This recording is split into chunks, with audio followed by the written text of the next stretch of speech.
Alright, so we haven't posted a while about the Sandrail because we've been focusing mostly on the def cart, but we're going to do a Sandrail video today. You guys a little bit of an update on what happened basically last time we put this together.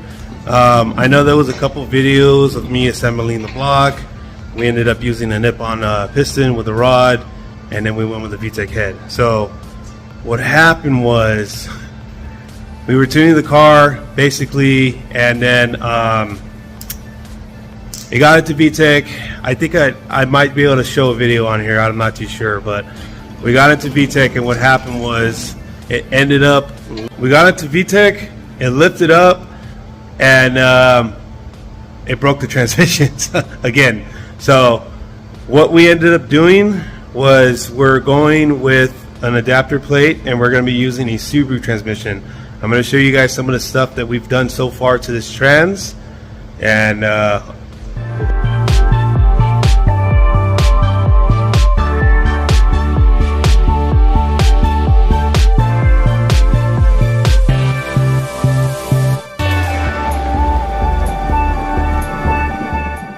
okay, so the first thing you're going to notice is this thing is obviously not a Honda transmission.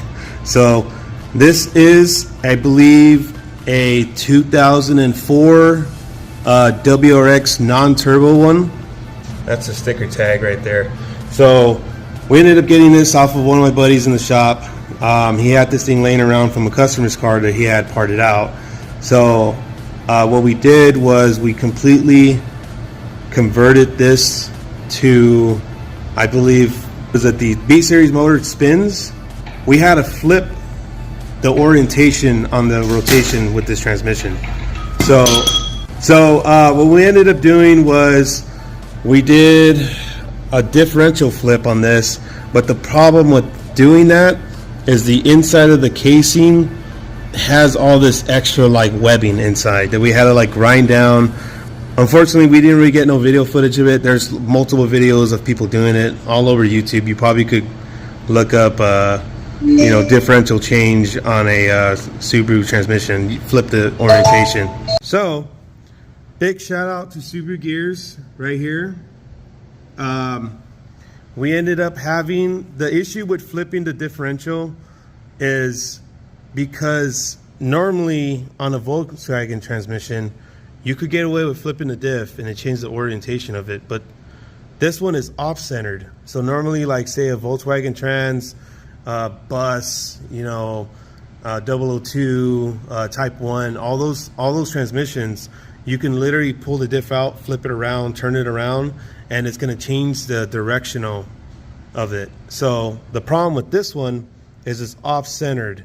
So it's not directly in the middle, it's off-centered a little bit. So what we had to do is we had to get a reverse ring and pinion, and we ended up shortening the gearing ratio too when we did that. So we did the reverse ring and pinion. Here's the final drive. We actually shortened down the final drive on this.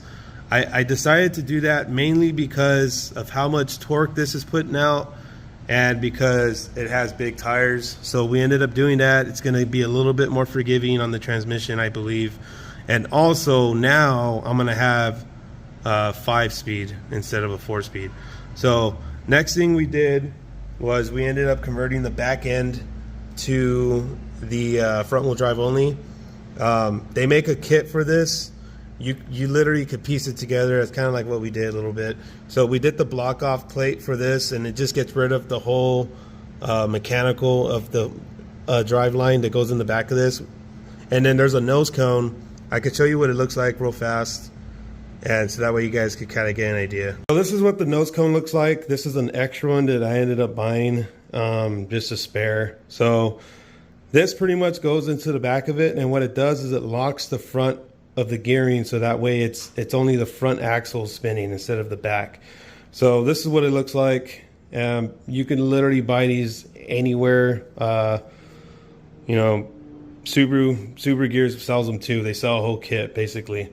So this is what we use. The thing I'm gonna talk about is the adapter plate itself. We had a special order this straight from Australia.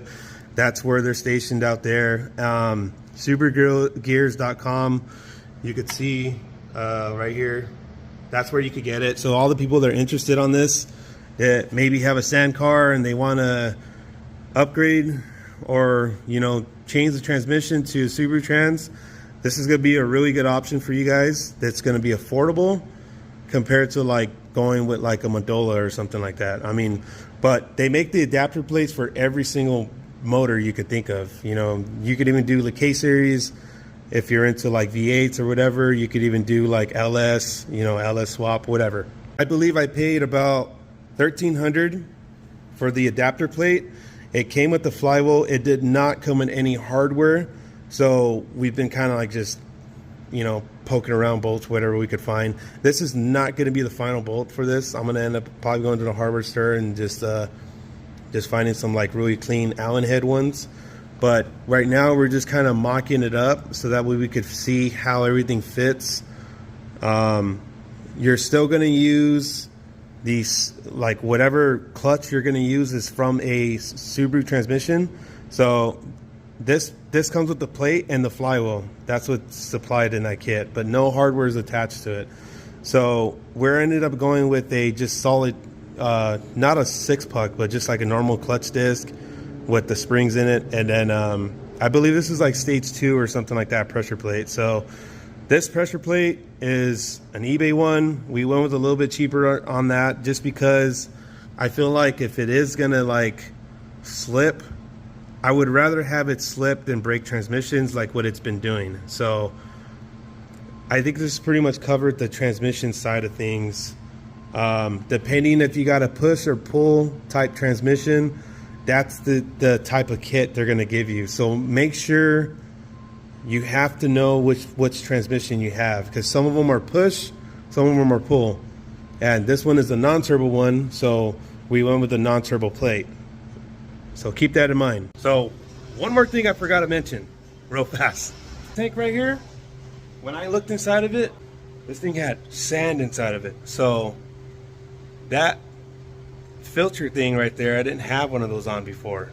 My finger right there, I didn't have a filter on it. So what was going on was it was sucking dirt inside, and then that's what was just clogging up the fuel system like completely. I kept noticing that the filters kept getting clogged, and then we had a real bad lean issue or on the dyno. That's what I was trying to figure out originally when we had put the car back on. It kept having a lean issue, so I kept having to pull injectors out. I kept having to clean them. It was fine for like 10 minutes, and then boom, it would get lean again. That was one of the biggest issues I had when I was tuning this the last time it was on the dyno, was it kept leaning out, and then when I got into VTEC, it just destroyed the transmission and it cracked the sleeve as well. I'm gonna show you guys the aftermath on, actually, we had no idea this happened, to be honest. When we were tuning the car, we completely thought that it just broke the transmission, but apparently it cracked the sleeve as well. So you could see right there, that's where it cracked. This is notorious for B20s right here, like especially when you start making like in the 4s. So when I was tuning this, it was on about 16 pounds, and I had no idea what type of power I was putting out because I was still tuning the car, so therefore we weren't really even testing. When I got into VTEC, I noticed that it kind of did like this wheelie jump where it like popped a wheelie, and then that's when it broke the transmission. So that happened, and this happened at the same time. You can see the sleeve is cracked across right there. So by the car sitting, you know, for so long without us starting it or anything like that, because the transmission was broken, water got inside the cylinder and it rusted out the cylinder, and then it just completely just locked up the whole engine. So this thing is completely trash, and luckily we found a short block that was already CSS on OfferUp, and it had some Tron pistons and it had some scat rods in it, and then we ended up just going with that. The guy, I pretty much had it assembled, and he never actually did anything with it. So we ended up putting a head on it, the old head that was on here, because it was still good. The head's still fresh from the last build, and we ended up just putting the head on, ARPs and stuff like that. So this bottom end right now, I would say is rated for about 700. We're not trying to shoot that much. Like honestly, if this thing makes a solid 350, maybe even a 4, I'm happy with that. Mainly because I'm tired of replacing these transmissions, and I feel like this is going to be a huge upgrade compared to the Volkswagen stuff. So this should be a big difference as far as the gearing ratio. I think it's going to help a lot being 5-speed versus 4-speed, because before I was using a stock bus trans, and you know, the gearing on that is already long. Then you go with really big tires and all that force and just load, it was just breaking stuff off. So now we got a shorter gearing ratio, we got a 5-speed transmission. I think this is going to be a lot safer, and it's going to be a lot more torqueier, but it's going to be a lot less load. So that's mainly what I was kind of shooting for on this. Once it's together, we will post more videos, and we're going to post some dyno videos and stuff like that. So if you guys have any questions about this, or if you're interested in doing this yourself, SubaruGears.com. That's where you're going to get the conversions for all this stuff if you have a sand car.